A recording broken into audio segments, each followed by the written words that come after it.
I'm so excited for today's episode, not only because this is like a really awesome tree, which I know I say every time, and it's true every time, but it's like extra true this time, but also on my official state tree map series on TikTok, a lot of people from this state were left a little disappointed with the simplified reference map I ended up having to use. Left a lot of detail out and a lot to be desired for their state, so I'm super eager for a more detailed version this time. And I also got a lot of comments from people from that state wishing that this was their state tree instead. And last but definitely not least, I can't wait for how my garage is about to smell. Oh yeah. Oh yeah. That's because our next state is the great state of Washington, and I'm making it out of a piece of western red cedar, Thuya plicata. This beloved icon of the Pacific Northwest absolutely had to make it onto this map. A gorgeous evergreen that ranges in size from large to super large, the western red cedar grows up to 130 to 150 feet tall, and exceptional specimens can reach heights of up to 200 feet, with thick trunks that can reach up to 20 feet in diameter. Washington is home to many of these exceptional specimens. The tallest known western red cedar is found south of Lake Quinault, and up until a few years ago, the largest red cedar by total wood volume was found on the northwest shore of the same lake. Sadly, it was destroyed by a series of storms, so now a pair of trees claim the title of the world's largest red cedar, Vancouver Island's Chiwut Giant, and the Duncan cedar, which is found near Olympic National Park and is the largest tree of any species in the state of Washington. You'll typically find western red cedars growing among Douglas firs and western hemlocks in moist areas, usually from sea level up to 3,600 feet, with some stands found as high as 7,500 feet. It's a long-lived species, with the oldest confirmed living tree currently residing on Canoe Creek in Olympic National Forest at the tender age of nearly 1,500 years old. Older trees almost certainly exist, but they're impossible to date as the center of the tree often hollows out as it ages. Also, as a red cedar becomes more ancient, its once simple and slender crown begins to form these wider candelabra tops, which is a helpful way to know when you're among the oldest and wisest of the species. Now, the western red cedar isn't a member of the Cedrus genus, which means it's not a true cedar, all of which are native to the Mediterranean and the Himalayas. Instead, it's a member of the cypress family, along with trees like junipers and redwoods, which is why red cedar is one word or hyphenated to distinguish it from true cedars. Its flat and scaly needle-like leaves are strongly aromatic, smelling kind of like pineapple or chamomile when crushed. And because the tree's a conifer, among those leaves you'll find small cones, which release tiny papery seeds in the fall.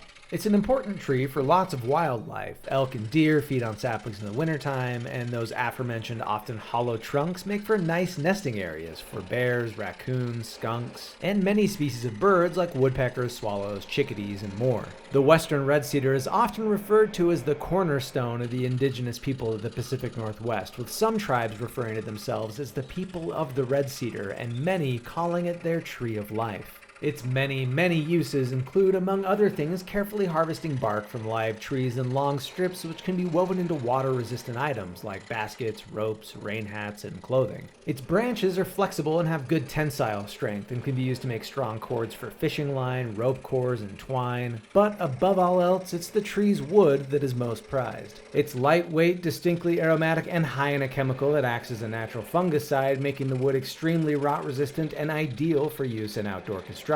It's also a favored wood to make ceremonial indigenous items like totem poles and masks. There's also a 1,000-years-long tradition of curing and cooking fish over open red cedar fires. Speaking of which, I've got some extra wood from the same board we're making Washington out of, and I figure why not cut it down to be a little bit thinner, and let's make some cedar plank salmon. I think I might glaze it with some pine cone syrup too.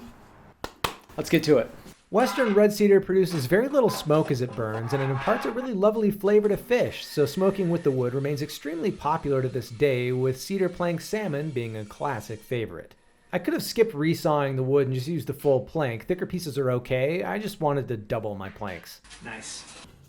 Now we just submerge in some more water for at least an hour or two. Ah, it smells so good. Okay. I need to find something to weigh this down with. Let's plop it in. Soaking the plank in water prevents the wood from burning too quickly, and also it'll help keep our salmon nice and moist while it's cooking. While our plank soaks, I'm going to make a glaze with some of my homemade Magolio, which is a syrup made from pine cones. I've got a short on my channel about how to make it, and I'll definitely be making a full video about it sometime soon, but I'm thinking its bright, fruity flavor should pair nicely with the cedar. Now we'll cure the soaked cedar plank by heating it a couple minutes on one side, flipping, and then adding the salmon skin side down and letting it cook. And oh, that looks gorgeous. And also, I can clean off that excess blob of glaze and use the plank another time or two, which is pretty nice. But anyway, this smells so good. Let's give it a taste. Oh, okay. Outstanding. I've honestly just been sitting here eating this, trying to think of like what to say for the camera. I'm also really hungry. Sal, I know. Hopefully it shows up in the video, but you can tell that this has been slightly smoked. Don't you dare. Sal, no, this is not for you. You have your dinner, this is mine. I'm telling you, this is delicious. It's easy. You can absolutely get the flavor of that cedar coming through. The Mogolio glaze was an absolutely great idea. This is delicious. Cedar.